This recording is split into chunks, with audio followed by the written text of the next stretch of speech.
नमस्कार दोस्तों, नगीना के सांसद चंद्रशेखर आजाद ने बड़ा ऐलान कर दिया है। चंद्रशेखर आजाद ने यूजीसी के समर्थन में 11 फरवरी को दिल्ली में बड़े आंदोलन करने का ऐलान कर दिया है।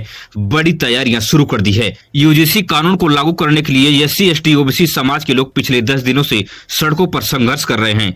पूरे देश के कोने कोने में आंदोलन चल रहा है, मगर बिकाऊ मीडिया बहुजन समाज के आंदोलन को पूरी तरह से ब्लैकआउट कर दिया है। टीवी पर एक भी विजुअल नहीं दिखाया जा रहा है। 11 तारीख को दिल्ली में हमने ऐलान कर दिया है कि हम केंद्र की सरकार को घुटने टिकवा के रहेंगे।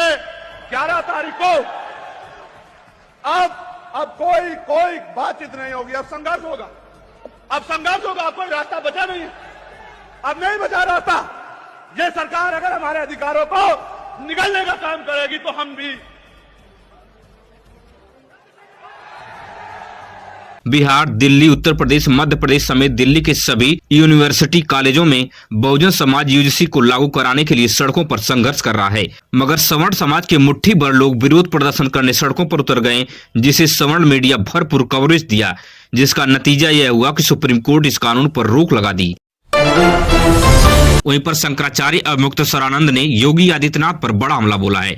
शंकराचार्य ने योगी आदित्यनाथ पर मांस व्यापारी का बड़ा आरोप लगाया है। शंकराचार्य ने साफ कहा कि आप मुख्यमंत्री होकर मांस का निर्यात उत्तर प्रदेश में नहीं रोक पाए, फिर आप किस प्रकार से धर्म योगी कहलाएंगे? गेरुआ वस्त्र धारण करके तुम धर्म योगी नहीं कहला सकते हो।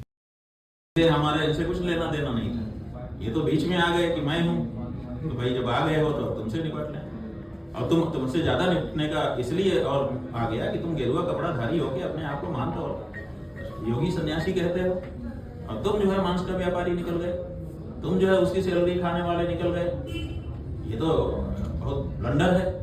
इसलिए शंकराचार्य ने योगी आदित्यनाथ को बड़े सवालों के घेरे में खड़ा कर दिया है। योगी आदित्यनाथ की कुर्सी पर खतरा मंडरा रहा है। शंकराचार्य अवमुक्तेश्वरानंद के अपमान से भारतीय जनता पार्टी में बड़ा नुकसान हो रहा है। भारतीय जनता पार्टी का हिंदुत्व का मुद्दा अब 2 धड़ों में बंट गया है।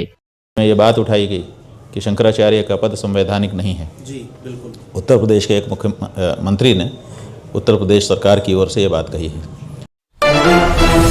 अब सबसे बड़ी खबर सामने आ रही है कि 7 फरवरी को बरेली के सस्पेंड मजिस्ट्रेट अलंकार अग्निहोत्री ने एससी एसटी एक्ट को समाप्त करने के लिए हाथरस से दिल्ली तक पदयात्रा करने का ऐलान कर दिया है। अलंकार अग्निहोत्री ने यूजीसी कानून को वापस कराने के लिए मोदी सरकार पर बड़ा दबाव बनाने के लिए दिल्ली में आने की चेतावनी दी है। अलंकार अग्निहोत्री इस यात्रा को ऐलान शंकराचार्य अवमुक्तेश्वरानंद से वाराणसी में मुलाकात के बाद बड़ी ऐलान किया था, मगर यूजीसी कानून को लागू कराने के लिए पिछले 10 दिनों से एससी, एसटी, ओबीसी समाज के लोग सड़कों पर संघर्ष कर रहे हैं। इस यात्रा के बाद सवर्ण समाज और Bahujan Samaj, SC, ST, OBC समाज आमने सामने खड़ा हो जाएगा। हिंदू एकता बनाने वाले इस वक्त ओबीसी, एससी, एसटी समाज के खिलाफ खड़े हो गए हैं। वहीं राहुल गांधी ने एक सेमिनार में प्रधानमंत्री मोदी के ऊपर बड़ा तंज कसा है। राहुल गांधी ने साफ कहा कि कांग्रेस में गंदगी की सफाई प्रधानमंत्री मोदी ईडी, सीबीआई के जरिए आराम से कर दे रहे हैं। कांग्रेस में जितनी भी गंदगी होती है वह सब डरपोक बीजेपी की शरण में चले जाते हैं। इस प्रकार से कांग्रेस की जो गंदगी आसानी से साफ हो जा रही है। ईडी, सीबीआई भाग जाते हैं। मैं कहता हूं भागो भैया, मुझे नहीं चाहिए। जाओ, महल बचाओ, जान बचाओ अपनी, मुझे कोई फर्क नहीं पड़ता। मुझे तो अपनी मैनेजमेंट टीम चाहिए। तो अच्छा, जब मैं ये कांग्रेस के राजनेताओं को कहता हूं, उनको बात अच्छी नहीं लगती, कहते यार तो मैं ट्रेनिंग थोड़ी देता हूं, हम लोग ट्रेनिंग थोड़ी देते हैं, मोदी जी ट्रेनिंग दे रहे हैं, वो हमारी मदद कर रहे हैं। सफाई कांग्रेस पार्टी की हम नहीं कर सकते, सफाई कांग्रेस पार्टी की मोदी कर सकता है। वहीं मणिपुर एक बार फिर दंगों की आग में जलना शुरू हो गया है। मणिपुर में पिछले साल भयंकर हिंसा हुई थी। कुकी और मैतेई समुदाय के बीच लगातार दंगे हो रहे थे। मणिपुर से एक महिला की नंगी वीडियो परेड करते हुए तस्वीर वायरल हुई थी। तब से मणिपुर में राष्ट्रपति शासन लगा दिया गया था, मगर राष्ट्रपति शासन जैसे ही आज हटाया गया है, फिर से वहां पे दंगे शुरू हो गए हैं। भारतीय जनता पार्टी मुख्यमंत्री का इस्तीफा दिलवाकर नए मुख्यमंत्री बनाने का जैसे ही ऐलान किया और लोगों को पता चला कि नए सरकार में कुकी विधायक समर्थन दे रहे हैं, जिस बात को लेकर लोगों में गुस्सा उत्पन्न हुआ और इस प्रकार के दंगे सामने आ गए हैं। भारतीय जनता पार्टी मणिपुर में अमन चैन शांति स्थापित करने में फेल हो गई है। वहीं तेलंगाना से बड़ी खबर सामने आ रही है। कांग्रेस के मुख्यमंत्री रेवंत रेड्डी ने हेट स्पीच के खिलाफ कड़े कानून बनाने का ऐलान कर दिया है, मगर हेट स्पीच के बदले कहीं आलोचना करने वालों को ठिकाने लगाने का प्लान तो कांग्रेस नहीं तैयार कर रही है। हेट स्पीच को पूरी तरह से डिस्क्राइब करना चाहिए। आखिर हेट स्पीच के अंतर्गत क्या क्या चीजें इसके दायरे में आती हैं, कौन लोग इसके दायरे में आ सकते हैं। सबको साथ लेकर चलने के लिए हम लोग कोशिश करेंगे। हेट क्राइम, हेट स्पीच के लिए जो कानून बनाना है, आने वाले बजट सेशन में कानून लागू करेंगे तेलंगाना रियासत में। और तेलंगाना के मुख्यमंत्री एक बड़े ऐलान यह कर दिए हैं कि मुस्लिम समाज को 4% आरक्षण देने का भी ऐलान किया है। इस बात को लेकर कांग्रेस के ऊपर बड़े आरोप लगे। कांग्रेस मुस्लिम परस्त पार्टी बनती हुई जा रही है। करके हम लोग तैयार किए, आगे कभी भी सुप्रीम कोर्ट में अगर 4% रिजर्वेशन का मसला आएंगे, ये कागज ले जाकर ये हिसाब किताब कोर्ट के सामने रखे तो 4% रिजर्वेशन परमानेंट हो जाएंगे। आज के तारीख में हजारों डॉक्टर, लायर्स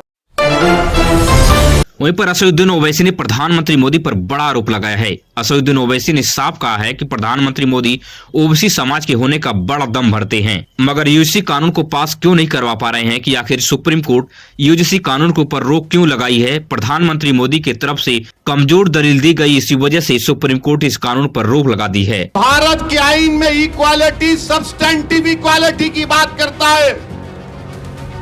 दो ताकतवर लोगों में इक्वालिटी की बात नहीं होती, जो कमजोर है उसको इक्वालिटी मिलना चाहिए। मेरे ख्याल से 4 मर्तबा बोले पार्लियामेंट में, ऐसा मारते सीने को। सबसे बड़ा बैकवर्ड क्लास का नेता मैं हूं, फिर एक सुप्रीम कोर्ट में रोकेगा ही तूने।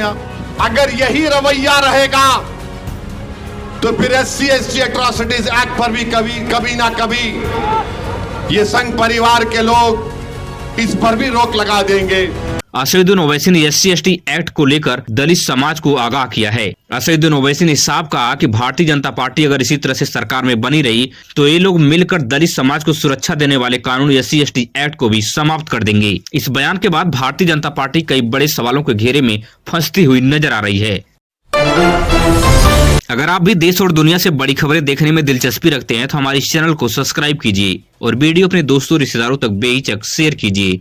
मिलेंगे इस तरह से नई वीडियो में नई सूचना के साथ। धन्यवाद।